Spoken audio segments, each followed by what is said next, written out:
On January 2nd, we had a gentleman who collapsed in front of his pickleball group, and he is alive today because of the actions of 3 people that were there in his group. CPR is very important. This just shows that CPR is very important in saving lives. And if you don't perform CPR, the person really doesn't stand a chance. Early, effective, high-quality CPR is what's going to do the trick. Okay, so even if you're afraid, do not be afraid. I mean, just go ahead and still perform your CPR. On January 2nd, we had a 56-year-old male that collapsed in front of his pickleball group, and he was resuscitated. CPR was performed by Christine Bengtson and her husband, Richard Bengtson. And prior to that, there's another first responder by the name of Leroy Schmidt who called 911 and also retrieved the AED. AED is an automated external defibrillator, and what the AED does is it stops the heart. It shocks the heart to stop it. It's quivering uncontrollably in the ventricular fibrillation rhythm, and you shock it, it stops it, and you hope that it'll start beating back at a normal rhythm. And through their quick efforts and smart thinking and skills, ready skills, they were able to perform CPR effectively, and the gentleman now is in the care of St. Joseph's, no, sorry. I'm sorry, he's in Mountain Vista Hospital, and he's under the care of the surgeons there. But this happened January 2nd, and the fire department arrived. They had already received, he had already received a shock. By the time the fire department arrived, they arrived and proceeded to give the second shock. And then the victim, Mr. Falls, was taken to the hospital here in Casa Grande, where he had a total of 8 shocks. And I visited him on the following day, and he was sitting up, he was eating, and didn't know why his chest was so sore. You know, he said he felt like he was beat up and punched, and he was lucky. He said he was very lucky to be alive. Unfortunately, he's not here today, but he did want to express his appreciation to your quick efforts and fast thinking. So on behalf of the Casa Grande Fire Department, I'd like to present this certificate of appreciation to the 3 of you. Would Richard Bengtson, Christine Bengtson, and Leroy Schmidt please come up?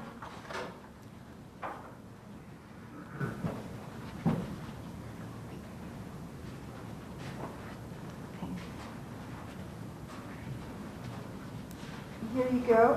Leroy, thank you very much for your quick efforts.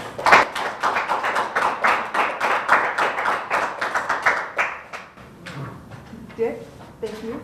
Thank you.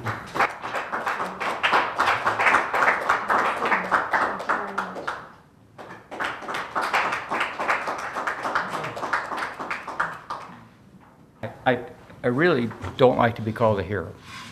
In the fire department, I was paid to do a job, and hopefully I did it well.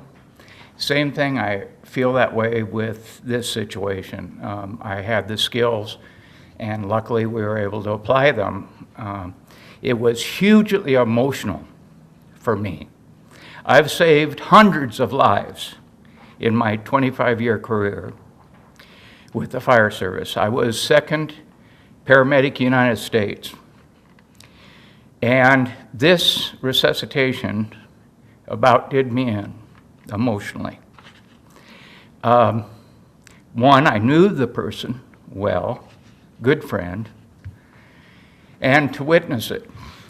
I don't know exactly why it hit me so hard, but it did. And I just want people to do what they can, even if it's not good, just do something. And sometimes it works out for the best. And thank God Greg is alive and hopefully has a lot of years to enjoy as a result of some of the skills.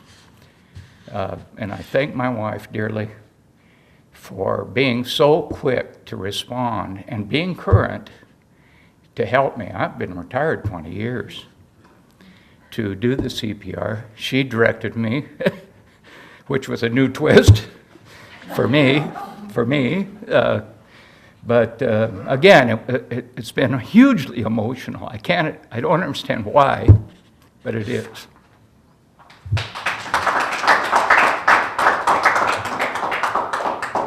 I'd like to reiterate his comments completely, that it doesn't matter what you do, if you have training for it, some training, it's going to help. And this comes from my background.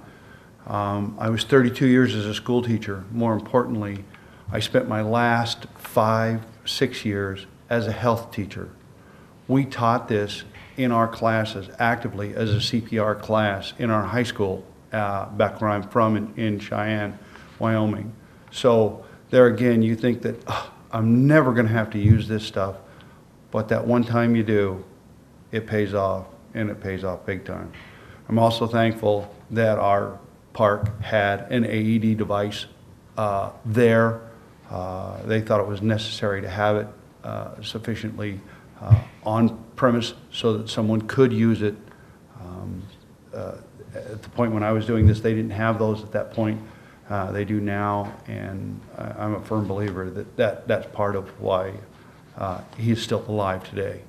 And for that, I thank God that I had at least some training, and I can keep a relatively cool head in a time when things were moving rather quickly.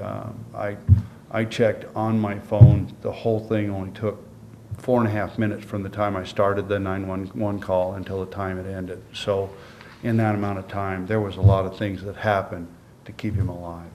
For that, I'm grateful.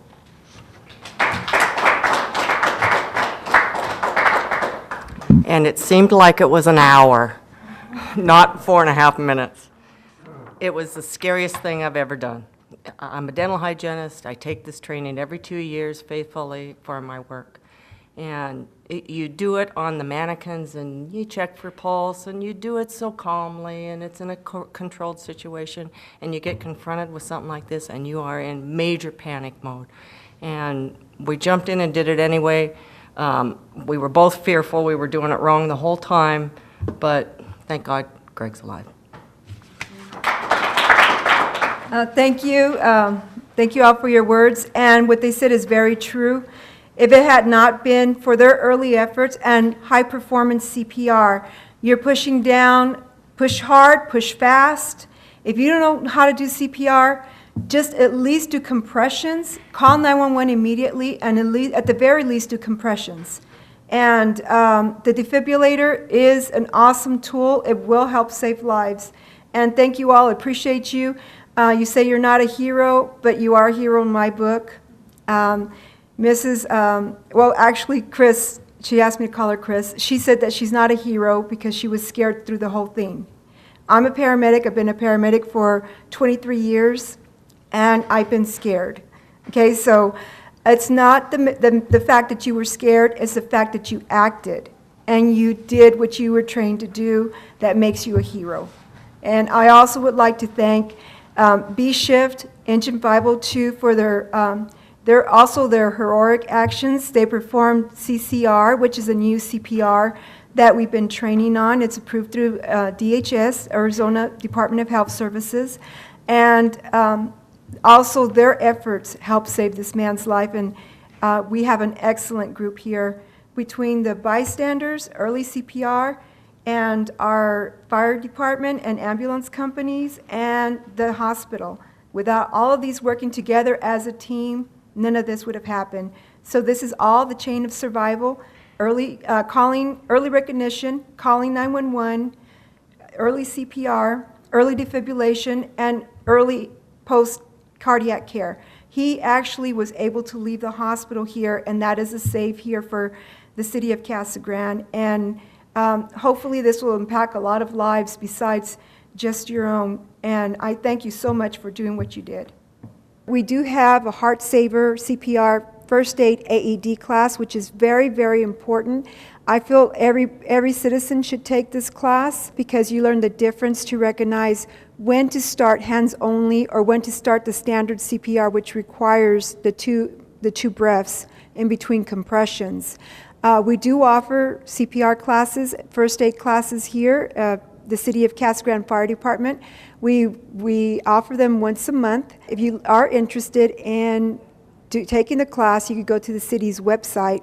It's www.casagrandeaz.gov, and you will find our class schedules there.